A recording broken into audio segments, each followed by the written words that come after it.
How I taught my grandmother to read. Chapter 1 का हमने first part पढ़ लिया था, समझ लिया था। तो इसमें हमने देखा कि एक लड़की होती है 12 साल की, जो कि गाँव में रहती है अपने दादा-दादी के साथ में, जो इस चैप्टर की लेखिका भी है, ठीक है? और उसका नाम क्या है? सुधा मूर्ति। तो सुधा मूर्ति बता रही है कि हम गाँव में रहते हैं, जहाँ पे मैगज़ीन्स और न्यूज़पेपर लेट आते हैं, क्योंकि वहाँ पे बसेज़ या ट्रांसपोर्टेशन जो है वो अच्छा नहीं है, ठीक है? इसमें हमने पढ़ा कि मैगज़ीन में एक रोज़ एक कहानी छपती है जिसका नाम है काशी यात्रा। काशी यात्रा में क्या है कि एक बूढ़ी एक लेडी होती है, उनकी कहानी बताई गई है कि कैसे वो पैसे जोड़ती हैं काशी जाने के लिए। लेकिन बाद में क्या होता है कि एक अनाथ लड़की होती है, तो उसकी शादी के लिए वो अपना सारा पैसा दे देती हैं। उनको लगता है कि काशी यात्रा जाने से ज़्यादा इम्पोर्टेंट है इस अनाथ लड़की की शादी करवाना। अब क्या होता है कि लेखिका जो रोज़ ये कहानी अपनी दादी को सुनाती है नोवेल में, उसमें मैगज़ीन में पढ़ के, वो एक बार शादी में कहीं चली जाती है, तो वो आती नहीं है कुछ दिनों तक। तो इसमें क्या होता है कि वो जो काशी यात्रा जो दादी रोज़ वो कहानी सुनती थी, तो उनको उस कहानी को सुनने में बड़ा अच्छा लगता था, क्योंकि वो खुद भी काशी घूमने जाना चाहती थी एक बार, जो कि हिंदुओं का फ़ेमस एक धार्मिक प्लेस है। तो दादी वो कहानी सुन नहीं पाई, उनको बड़ा दुःख हुआ। उनको बहुत मन होता था कि वो खुद से उस कहानी को पढ़ ले मैगज़ीन में, लेकिन वो पढ़ ही नहीं पाती थी क्योंकि वो पढ़ी-लिखी नहीं थी। उन्होंने कभी स्कूल गई नहीं थी वो। तो जब वापस से लेखिका सुधा मूर्ति, यानी जो 12 साल की होती है उस वक़्त, जब वापस से अपने दादा-दादी के पास गाँव में आती है, तो दादी रोने लगती है, ठीक है? और तो एक दिन रात को फिर वो लोग छत पे सो रहे होते हैं, तो दादी उसके पास आती है और कुछ अपने बारे में बातें बताने लगती है। तो इसके सेकंड पार्ट में अब हम पढ़ेंगे कि दादी और उसके बीच में क्या बातें होती हैं, ठीक है? Okay. I could not understand why my 62 years old grandmother was telling me, a 12-year-old, the story of her life in the middle of the night. I could not understand. मैं समझ नहीं सकी। कौन? सुधा मूर्ति जो लेखिका है वो बोल रही हैं कि मैं समझ नहीं सकी। क्या नहीं समझ सकी? कि why my 62 years old grandmother, कि मेरी जो 62 इयर्स ओल्ड ग्रैंड मदर है ना, वाज टेलिंग मी, मुझे बता रही हैं, ए 12 ईयर ओल्ड, जो कि 12 साल की लड़की है, उसको बता रही हैं। क्या बता रही हैं? The story of her life, अपनी जिंदगी की कहानी, in the middle of the night, मध्य रात्रि में। तो लेखिका कहती है कि मैं समझ नहीं सकी कि क्यों मेरी 62 इयर्स ओल्ड दादी जी जो हैं, एक 12 साल की लड़की को अपनी कहानी बता रही हैं, वो भी मध्य रात्रि में, यानी middle of the night. But I knew, know की सेकंड फॉर्म है न्यू, ठीक है? यानी कि ये पास्ट जैसा फीलिंग आएगी यहाँ पे। तो बट आई न्यू, लेकिन मैं जानती थी, बट आई न्यू, मैं जानती थी, आई लव्ड हर इमेंसली, कि आई लव्ड हर, मैं प्यार करती थी, इमेंसली मतलब बहुत ज्यादा। बट आई न्यू, मैं जानती थी कि मैं उनसे बहुत ज्यादा प्यार करती थी, या प्यार करती हूँ, या करती थी। And there had to be some reason, why she was talking to me, और there had to be some reason, वहां जरूर कोई बात रही होगी, जरूर कोई कारण रहा होगा कि she was talking to me, कि वो मुझसे बात कर रही थी मध्य रात्रि में, जरूर वहां पे कोई रीजन रहा होगा। There had to be some reason. I looked at her face, मैंने देखा, एट हर फेस, उनके फेस की तरफ। इट वॉज अनहैप्पी, वो खुश नहीं थी। And her eyes were filled with tears, और जो उनकी आंखें थी ना, वो फील्ड थी, किससे फील्ड थी? टीयर्स से, आंसुओं से। She was a good looking lady, वो एक अच्छी दिखने वाली महिला थी। वो वॉज यूजुअली ऑलवेज स्माइलिंग, जो कि हमेशा मुस्कुराती रहती थी, ठीक है? वो वॉज यूजुअली ऑलवेज स्माइलिंग, मतलब कि हमेशा मुस्कुराती रहती थी, ठीक है। यूजुअली मतलब सामान्यतया, तो सामान्यतया वो हमेशा मुस्कुराती रहती थी। इवन टुडे, बल्कि आज भी, I can not, even today, अब वो बता रही है, अब वो आज अपने जब वो बड़ी हो गई है तब वो बता रही है कि even today I can not forget the worried expression on her face, बल्कि मैं इवन टुडे ने आज भी, जब वो बातें करी है दादी जी उनसे आज मिडनाइट में, तो वो कह रही है कि इवन टुडे, आज भी, I can not forget the worried expression, मैं नहीं भूल सकती हूँ वरीड एक्सप्रेशन, चिंता भरे भाव जो कि थे ऑन हर फेस, उनके फेस के ऊपर, उनके फेस के ऊपर जो चिंता भरे भाव थे उनको मैं आज भी नहीं भूल पाती हूँ। I leaned forward and held her hand. I leaned forward, मैं आगे की तरफ झुकी, लीन मानी झुकना, फॉरवर्ड मतलब आगे, तो I lean forward and held her hand, और उनके हाथ को पकड़ लिया। होल्ड का सेकंड फॉर्म क्या है? हेल्ड, तो एंड हेल्ड हर हैंड, मैंने उनके हाथ को पकड़ लिया। यहाँ पे ना मैक्सिमम वर्ब की सेकंड फॉर्म यूज हो रही है क्योंकि ये पास्ट की कोई कहानी बताई जा रही है इसलिए, ठीक है। तो हाथ पकड़ने के बाद में वो क्या बोली? अव्वा डोंट क्राई, रोवो मत, अव्वा रोवो मत, व्हाट इज द मैटर, क्या बात है, व्हाट इज द मैटर, क्या बात है।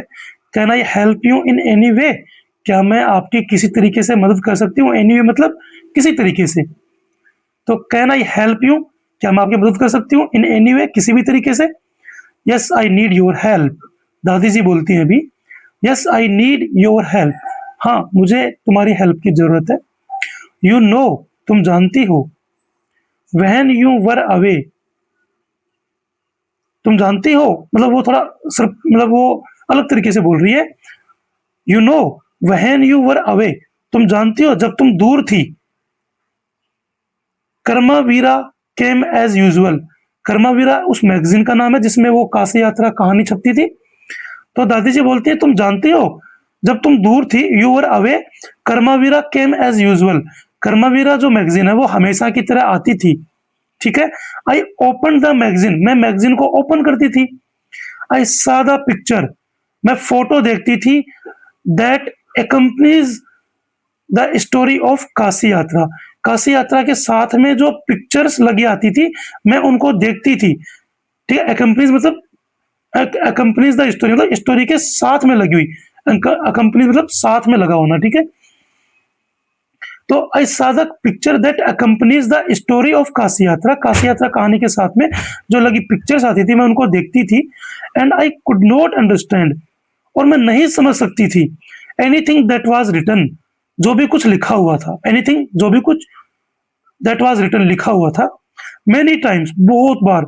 आई रब्ड माई हैंड्स, ऐसे रब करना, I rubbed my hands many times I rubbed my hands over the pages, page के ऊपर में मैंने बहुत बार अपना हाथ ऐसे रब किया, घुमाया। Wishing they could understand what was written, यह विश करते हुए कि दे कुड अंडरस्टैंड, कि वो मेरे समझ में आ जाए। They could understand what was written, कि मतलब मैं हाथों कैसे घुमा रही थी कि दे कुड अंडरस्टैंड, कि वो समझ ले कि व्हाट वाज रिटन, कि क्या लिखा हुआ है, ठीक है। इस ये सोचते हुए वो अपने हाथ को मतलब उस स्टोरी पे रब करती थी। बट आई न्यू, लेकिन मैं जानती थी। बट आई न्यू, अगर यहाँ पे होता फर्स्ट फॉर्म आई नो, मतलब मैं जानता हूं।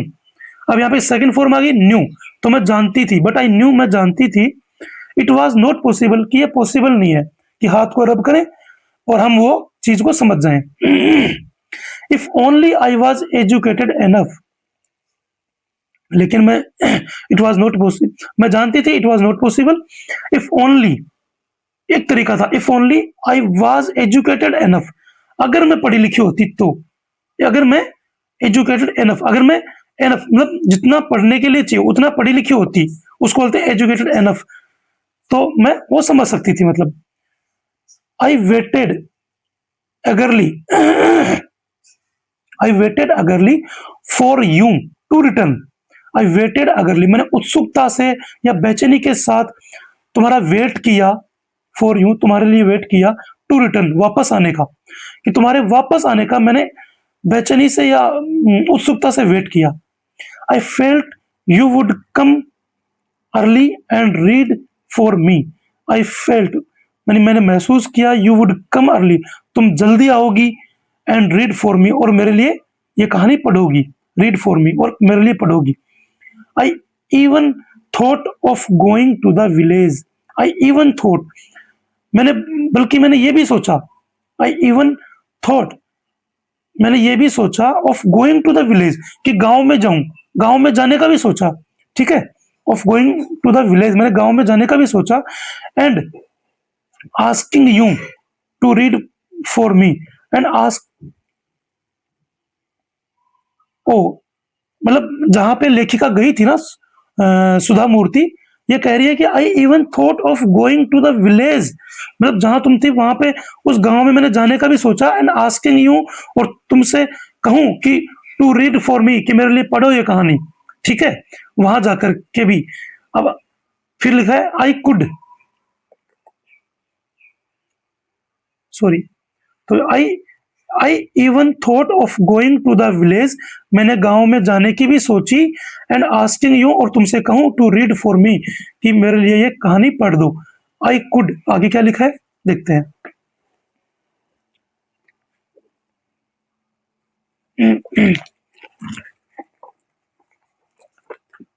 अच्छा, I could have asked,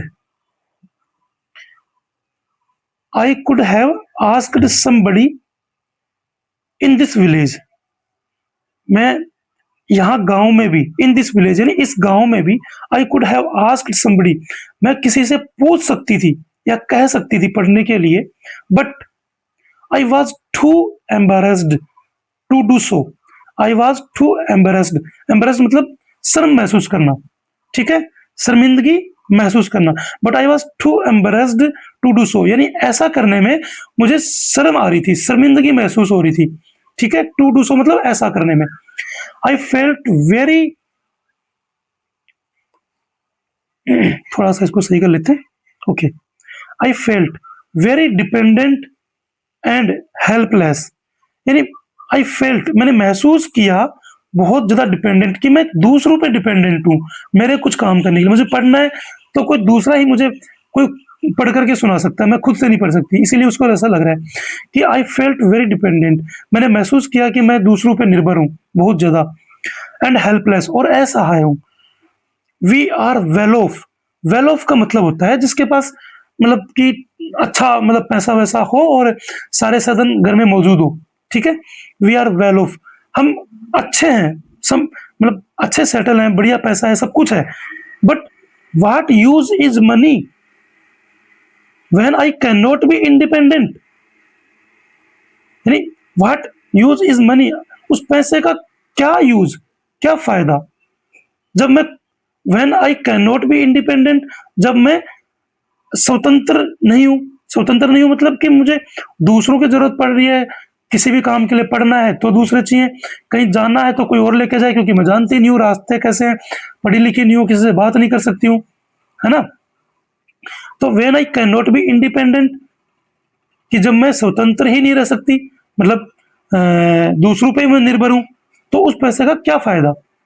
I did not know what to answer, I did not know मैं नहीं समझ सकी, व्हाट टू आंसर यानी लेखिका बोल रही है अभी सुधा मूर्ति ये सब बातें सुन करके कि मैं समझ नहीं सकी कि मैं क्या जवाब दूं, ठीक है, व्हाट टू आंसर क्या जवाब दूं। तो अव्वा कंटिन्यू, लेकिन अव्वा रुकी नहीं, अव्वा कंटिन्यू अभी भी अपनी कहानी सुना रही है लेखिका को कि कैसे उसको ना दुख महसूस हो रहा है। आई हैव डिसाइडेड मैंने निश्चय किया है, आई वॉन्ट टू लर्न कि मैं सीखूंगी क्या, द कन्नड़ अल्फाबेट मैं कन्नड़ अल्फाबेट सीखूंगी, फ्रॉम टुमारो ऑनवर्ड कल से, यानी कल से शुरू करेंगे, ठीक है, फ्रॉम टुमारो ऑनवर्ड यानी कल से। I will work very hard मैं बहुत मेहनत करूंगी, मैं बहुत काम, मतलब I will work very hard, मैं बहुत ज्यादा मेहनत करूंगी। I will work very hard का मतलब होता है बहुत ज्यादा मेहनत करना। I will keep Saraswati puja, I will keep मतलब मैं रखूंगी, क्या रख रही है अभी ये, सुनना अभी, ये रख रही है डेडलाइन, ठीक है। क्या डेडलाइन रख रही है सुनना, सरस्वती पूजा डे, सरस्वती पूजा डे का एक डेडलाइन वो रख रही है कि किस दिन तक वो सीख लेगी, सरस्वती पूजा डे तक। और वो सरस्वती पूजा डे कब आएगा, ड्यूरिंग दशहरा, दशहरे के दौरान, दशहरे के दौरान जो सरस्वती पूजा डे आएगा उसको वो एज द डेडलाइन रख रही है, ठीक है। कौन, दादी मम्मा। I will keep Saraswati Puja day during the Dussehra as the deadline, ठीक है।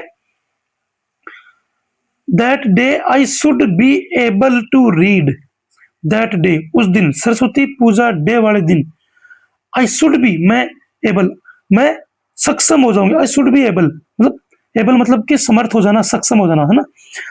आई शुड बी एबल मैं समर्थ हो सकूंगी, टू रीड ए नोवेल, एक नोवेल को पढ़ना। नोवेल क्या होती है, एक कहानी की बुक होती है जो बहुत मोटी, एक लंबी, बहुत लंबी कहानी होती है। तो लंबी कहानी होगी तो एक मोटी, तो जब उसको लिखेंगे तो एक मोटी बुक बन जाएगी। जैसे मान लो कि ये एक कावेरी बुक है, तो ये इतनी मोटी बुक है। अगर मान लो कि एक ही कहानी होती पूरी बुक में, तो इसको हम नोवेल बोलते हैं, ठीक है, वो होती है नोवेल। तो I should be able to read, मैं पढ़ने में समर्थ हो जाऊंगी, है ना, ए नोवेल, एक नोवेल को पढ़ने में समर्थ हो जाऊंगी, ऑन माई ओवन, खुद से, ठीक है। यानी उस दिन मैं खुद से एक नोवेल को पढ़ने में समर्थ हो जाऊंगी। I want to be independent, मैं इंडिपेंडेंट होना चाहती हूँ। इंडिपेंडेंट मतलब जो किसी और पे डिपेंड ना हो, स्वतंत्र हो। आई सा,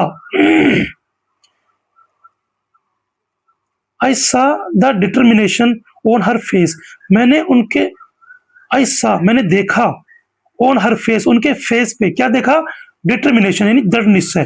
तो आई सा द दृढ़ निश्चय, मैंने देखा दृढ़ निश्चय उनके फेस पर।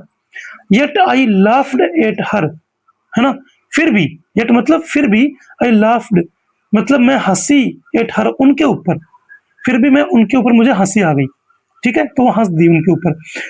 एवा, और क्या बोली अपनी दादी को, सुनना अभी आप, वो अपनी दादी को ना क्या बोलती है, क्यों उनको हंसी आई अपनी दादी के ऊपर में। अवा, एट दिस एज ऑफ 62, इस एज में 62 ईयर्स ओल्ड में, you want to learn the alphabet, आप अल्फाबेट सीखना चाहते हो, you want to learn the alphabet, आप अल्फाबेट सीखना चाहते हो इस उम्र में। All your hair is grey, आपके सारे बाल सफेद हो गए हैं। योर हैंड्स आर रिंकल्ड, आपके हाथों में झुर्रियां पड़ चुकी हैं, रिंकल मतलब झुर्रियां। योर हैंड्स आर रिंकल्ड, आपके हाथों में झुर्रियां पड़ चुकी हैं, झुर्रियां। यू वियर स्पेक्टेकल्स, आप दादी अम्मा की तरह चश्मा पहनते हो। And you work so much in the kitchen, आप, and you work so much, आप बहुत ज्यादा काम करते हो इन द किचन में, ठीक है। Childish, childishly I made fun of the old lady, यानी बचपन में, चाइल्डिशली, चाइल्डहुड होता है मतलब बचपन हमारा, चाइल्डिशली मतलब बचपना, हम मतलब कि हमें ज्ञान नहीं होता, उम्र के हिसाब से ज्ञान आता है बहुत बार, तो हम बचपने में ना कुछ बातें बोल जाते हैं जो हमें बाद में लगता है कि मैंने गलत बोला था, बट वो बचपना होता है हमारा। तो बचपने में, चाइल्डिशली मतलब बचपने में, I made fun of the old lady, मैंने जो मेरी जो बूढ़ी अम्मा थी, जो लेडी थी, तो मैंने उनका मजाक बनाया। बट सी जस्ट स्माइल, लेकिन उन्होंने सिर्फ मुस्कुरा दिया, बोली कुछ नहीं मेरी बातों को सुन के। कौन सी बात है, जब मैंने कहा कि झुर्रियां पड़ गई हैं, चश्मा लग गया, अब आप पढ़ना सीखोगी, है ना, उस बात के ऊपर में। अच्छा, for a good cause if you are determined, इसका मतलब समझो। For a good cause, good cause मतलब एक अच्छा रीजन या अच्छे उद्देश्य के लिए, फॉर मतलब के लिए, फॉर ए गुड कोज एक अच्छे उद्देश्य के लिए, इफ यू आर डिटरमाइंड अगर आप दृढ़ निश्चय हो, आपने कोई दृढ़ निश्चय कर लिया है, you can overcome any obstacle, तो आप ना कोई भी बाधा को पार कर सकते हो। यू कैन ओवरकम, ओवरकम मतलब किसी भी चीज को ना आप पार कर सकते हो। ओवरकम मतलब पार कर जाना, ठीक है। ओवरकम मतलब पार कर जाना, कैन मानी सकते हो। तो यू कैन ओवरकम, तुम पार कर सकते हो एनी ऑब्स्टिकल, कोई भी बाधा को। कब? जब आप ने दृढ़ निश्चय कर लिया किसी एक अच्छे उद्देश्य को पूरा करने के लिए। आई will work harder than anybody, ये दादी मैं बोल रही है, सुनते रहना भी क्या क्या बोल रही है। आई विल वर्क हार्डर, मैं बहुत ज्यादा मेहनत करूंगी देन एनीबडी, सब लोगों से ज्यादा, मतलब मैं सब लोगों से ज्यादा मेहनत करूंगी। वर्क हार्डर देन एनीबडी, सब लोगों से ज्यादा मेहनत कौन करेगा? आई विल, मैं करूंगी। I will work harder than anybody but I will do it, लेकिन मैं इसे करूंगी। किस काम को करेगी? अल्फाबेट सीखना, यानी कि पढ़ना सीखना।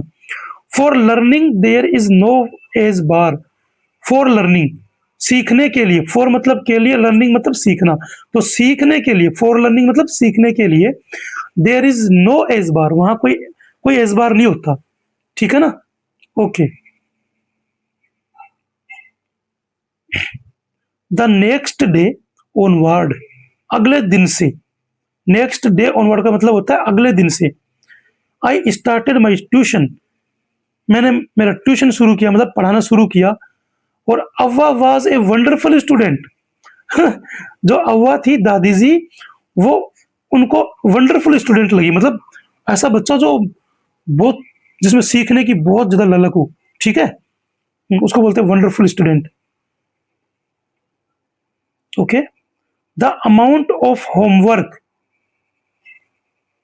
द अमाउंट ऑफ होमवर्क, तो she did was amazing. The amount of homework यानी कि होमवर्क करने का जो मतलब कि अमाउंट है, होमवर्क कर, यानी कि एक तो कोई कम होमवर्क करे कोई ज्यादा करे, तो ये बताना चाह रहा है कि जो होमवर्क दादी जी ने किया ना, शी डिड वाज अमेजिंग, मतलब वो मतलब शानदार था।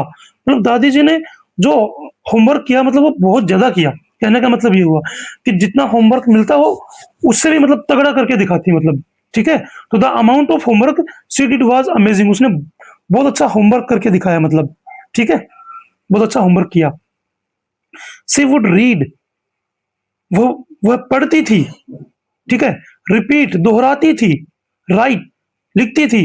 एंड रिसाइट मतलब याद करती थी, ठीक है। I was her only teacher, वो एक ऐसी स्टूडेंट थी जिसकी मैं केवल अकेली टीचर थी, ठीक है। I was her only teacher and she was my first student, और वो मेरी पहली स्टूडेंट थी, मतलब छात्रा थी या शिष्या थी। लिटिल डिड, अब देखिए, little did I know, little did I know, little did I know का मतलब होता है कि मैं कुछ नहीं जानती थी, मैं नहीं जानती थी। अब लिटिल का मतलब वैसे तो होता है कम, लेकिन ये अगर पास्ट के सेंटेंस में यूज हो रहा है आई नो के साथ, little did I know, did से पता लग रहा है पास्ट सेंटेंस है, तो लिटिल डिड आई नो का मतलब होता है कि मैं नहीं जानती थी। अगर यहाँ पे ये प्रेजेंट टेंस में होता कि लिटिल आई नो, डिड हट गया बीच में से, पास्ट नहीं है, प्रेजेंट की बात हो रही है। लिटिल आई नो का मतलब होता कि मैं कम जानती हूँ या कम कम ही जानती हूँ, मतलब। लेकिन ये पास्ट टेंस में यूज हो रहा है, लिटिल डिड आई नो, यानी मैं नहीं जानती थी, ठीक है। लिटिल डिड आई नो का मतलब होता है, अब यहाँ पे कम नहीं बोला जाएगा, यहाँ मतलब बिल्कुल नहीं, तो मैं नहीं जानती थी, देन मतलब तब, तब मैं नहीं जानती थी, दैट वन डे कि एक दिन, I would become a teacher, तब मैं नहीं जानती थी कि मैं एक टीचर बनूंगी। I would become a teacher, मैं एक टीचर बनूंगी in computer science, computer science में मैं एक टीचर बनूंगी, तब मैं नहीं जानती थी। And teach hundreds of students, और हंड्रेड्स ऑफ स्टूडेंट्स को मैं पढ़ाऊंगी। तो जब वो अपनी दादी जी की टीचर बनी तब वो इस बात को नहीं जानती थी, वो ये कह रही है। The Dussehra festival came as usual, हमेशा की तरह, केम एज यूजुअल मतलब हमेशा की तरह दशहरा फेस्टिवल आया, है ना। सीक्रेटली, अब वो भी दादी जी को ना एक सरप्राइज देना चाह रही है, तो सीक्रेटली आई बोट काशी यात्रा, अब दादी जी को काशी यात्रा बहुत पसंद थी ना वो कहानी, तो उसका अगर उस पूरी कहानी को लिखें तो एक नॉवल बन जाता है, ठीक है। तो उसका एक नॉवल भी ना उस टाइम पे पब्लिश हो गया था। तो आई तो the Dussehra festival came as usual, secretly I bought, मैंने खरीदा, बोट मतलब खरीदा, सीक्रेटली आई बोट काशी यात्रा, मैंने काशी यात्रा खरीदा, which had been published as novel, ठीक है, जो कि पब्लिश हो चुका था as a novel by that time, उस समय तक वो जो काशी यात्रा था एक नोवेल के रूप में पब्लिश हो चुका था, ठीक है। तो उसने वो खरीद लिया, किसने? सुधा मूर्ति, जो इस कहानी को बता रही है। My grand mother called me, अब बातें हो रही दशहरा फेस्टिवल के उस दिन की, वो दिन आ गया है, सरस्वती पूजा डे, ठीक है ना। तो my grand mother called me, grand mother ने मुझे बुलाया, ठीक है, ओके। कहाँ बुलाया? कहाँ बुलाया? टू द पूजा पैलेस, मतलब जहां पूजा करते हैं वो लोग घर में, है ना, वहां बुलाया। And made me sit down, and made me sit down, और मुझे बैठा दिया नीचे। कहाँ बैठाया? ऑन ए स्टूल, और मुझे एक स्टूल पर बैठा दिया, ठीक है। तो made me sit down on A stool, जब ये यहाँ पे सिट डाउन ही बोल सकते थे, मेड मी बोलने की क्या जरूरत है? मेड मी, तो इसका मतलब ये हुआ कि दादी जी उनको पकड़ के लाई, और पकड़ करके हम किसी को नहीं बैठाते, बैठो मतलब बैठ जाओ यहाँ पे, तो उस कंडीशन में बोलते हैं made me sit down on A stool. तो सी गेव मी ए गिफ्ट, उन्होंने मुझे दिया, क्या दिया? एक गिफ्ट, उन्होंने मुझे एक गिफ्ट दिया ऑफ फ्रॉक मटेरियल, यानी फ्रॉक का कपड़ा, उन्होंने मुझे फ्रॉक का एक कपड़ा मुझे गिफ्ट किया, ठीक है। Then she did something, then she did something unusual, तो उन्होंने कुछ कुछ अनयूजुअल किया। देखो, अनयूजुअल का मतलब, यूजुअल तो वो होता है जो हमें पता है कि होता रहता है, ठीक है। अनयूजुअल वो होता है जिसका हमें एक्सपेक्ट ना हो कि ऐसा हो गया, कि ऐसा भी होता है। तो सी डिड, जो दादी जी ने कुछ ऐसा ही किया, जो सुधा मूर्ति जो लेखिका है, जो कि उस समय 12 साल की थी, ठीक है। तो उन्होंने एक्सपेक्ट नहीं किया था, ऐसा कुछ दादी जी ने किया। क्या किया? सी बेंट डाउन, बेंट डाउन मतलब झुक गई, सी बेंट डाउन, वो नीचे झुकी, एंड टच्ड माई फीट, और उन्होंने मेरे पैर छू लिए। I was surprised and taken a back, मैं आश्चर्यचकित हो गई, ठीक है, एंड टेकन ए बैक, और मतलब कि पैर जो है ना वापस खींचे, ठीक है। टेकन ए बैक मतलब वापस खींचना। एल्डर्स, जो elders never touch the feet of youngsters, elders मतलब कि जो बड़े होते हैं हमसे उम्र में, एल्डर्स नेवर कभी नहीं, टच, टच मतलब टच करना, तो एल्डर्स कभी नहीं टच करते, यानी छूते, कभी नहीं छूते हैं द फिट ऑफ यंगस्टर्स, अपने से छोटों का, जो बड़े होते हैं वो अपने से छोटों के पैर कभी नहीं छूते हैं, ठीक है। We have always, we have we have always touched the feet of God, यानी हमें हमेशा पैर छूने चाहिए। वी हैव ऑलवेज, हमें हमेशा, टच्ड मतलब छूने चाहिए, द फीट मानी पैर, किस किस के छूने चाहिए? ऑफ गॉड, भगवान के, अपने से बड़ों के, यानी माता पिता या बड़े भाई, है ना, एंड टीचर्स, और हमारे जो गुरु हैं उनके, ठीक है, हमें हमेशा पैर छूने चाहिए। We consider that, we consider that, इस चीज को, वी कंसीडर हम मानते हैं, क्या मान, that as a mark of respect, यानी हम उसे मानते हैं, किसे? पैर मतलब अपने से बड़ों के पैर छूने को क्या मानते हैं? As a mark of respect, सम्मान का प्रतीक, ठीक है। मार्क ऑफ रेस्पेक्ट मतलब सम्मान का प्रतीक, मतलब बड़ों के पैर छूने को हम क्या मानते हैं? सम्मान का प्रतीक। It is a great tradition, it is a great tradition, यह एक मतलब कि अच्छा ट्रेडिशन है, ठीक है, एक बहुत ही अच्छा पद्धति, ये तो एक परंपरा है, बहुत ही अच्छी परंपरा है। But today the reverse had happened, लेकिन आज तो उल्टा हो गया। टुडे रिवर्स हैड हैपेंड, आज उल्टा घटित हो गया, कि मतलब दादी जी इतनी बड़ी हैं और मैं 12 साल की, दादी जी मेरे पैर छू लिए। इट वॉज नॉट करेक्ट, यह सही नहीं था, यह सही नहीं है, सही नहीं था। तो देखो दादी जी ने क्या जवाब दिया उनको, सुनना अभी।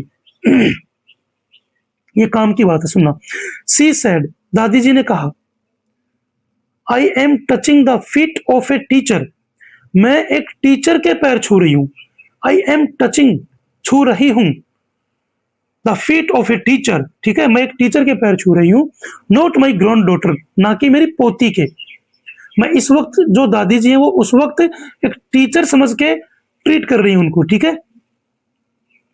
तो a teacher who taught me so well, एक टीचर who taught me, जिसने मुझे पढ़ाया so well, इतने अच्छे से, with so much of affection, with so much of affection, बहुत ही प्यार के साथ, बहुत ज्यादा प्यार के साथ पढ़ाया, ठीक है, इतना अच्छा पढ़ाया और बहुत ज्यादा प्यार के साथ पढ़ाया।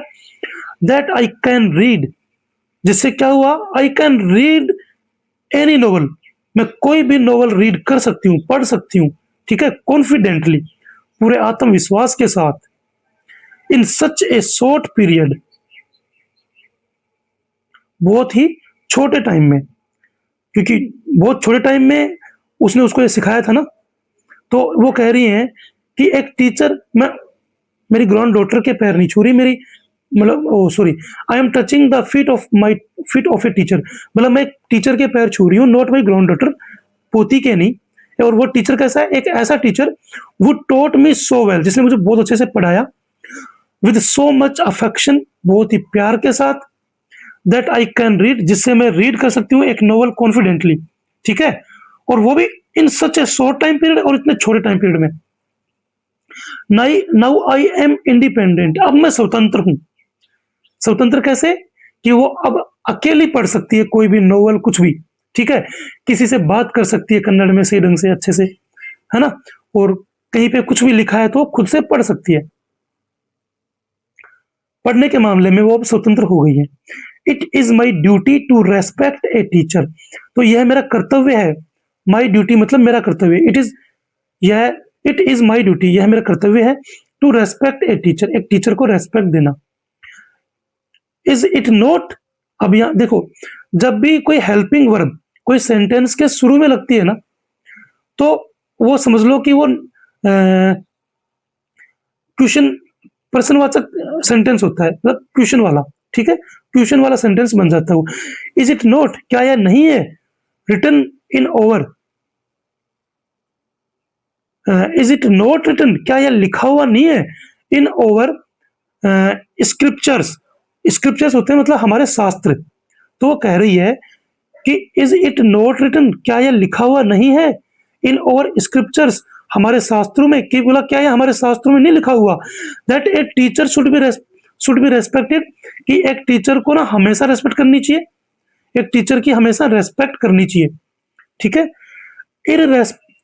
Irrespective of the gender and age, मतलब इरेस्पेक्टिव मतलब कोई उसमें भेदभाव नहीं करना चाहिए, ऑफ जेंडर एंड एज, यह बिना सोचे समझे कि उसका जेंडर क्या है, मतलब वो मेल है या फीमेल, वो महिला है या पुरुष, या उसकी एज क्या है।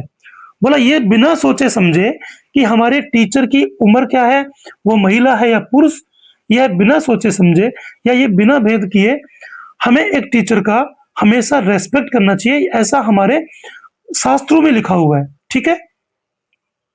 आई डिड रिटर्न हर नमस्कार, अब जो हमारी लेखिका है वो बता रही है, वो कह रही है कि आई डिड रिटर्न हर नमस्कार, मतलब जो उन्होंने मेरे को जो ये रेस्पेक्ट दी थी, ठीक है, उसको मैंने वापस किया।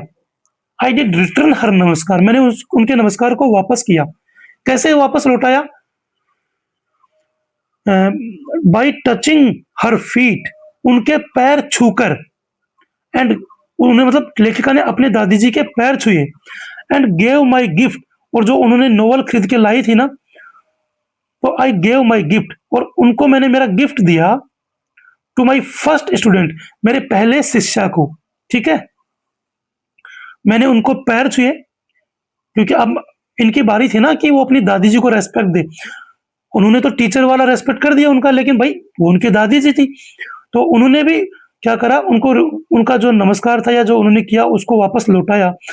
बाई टचिंग हर फीट, उन्होंने उनके पैर छुए और जो गिफ्ट वो लेकर के आई थी वो उनको दिया। बोला ऐसे my first student. She opened it, उन्होंने उसको खोला, एंड रीड इमीडिएटली, और उन्होंने पढ़ा तुरंत। क्या पढ़ा उन्होंने? द टाइटल, काशी यात्रा। अब दादी जी देखो पढ़ रही हैं, उन्होंने टाइटल पढ़ा Kashi Yatra by Triveni, and the publisher's name, और पब्लिशर का नाम पढ़ा कि किसने छापा ऐसे। तो जैसे ही उन्होंने ये पढ़ा ना, तो लेखिका ने क्या जाना? आई न्यू देन, तब मैंने जाना, that my student has passed with flying colours. कोई भी इंसान जब कोई एग्जाम पास करता है या कोई पढ़ने लिखने वाली चीज को पास करता है, तो जहां वहां पे अगर लिखा आ रहा है ना फ्लाइंग कलर्स, इसका मतलब होता है कि बहुत ही शानदार नंबर से।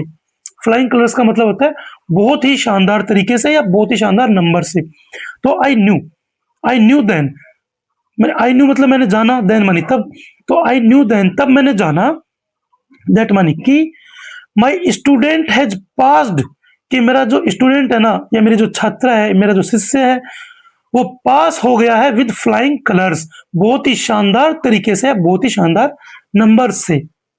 तो ये कहानी थी, सॉरी यहाँ पे देखो, I knew then that my student has passed with flying numbers, ठीक है।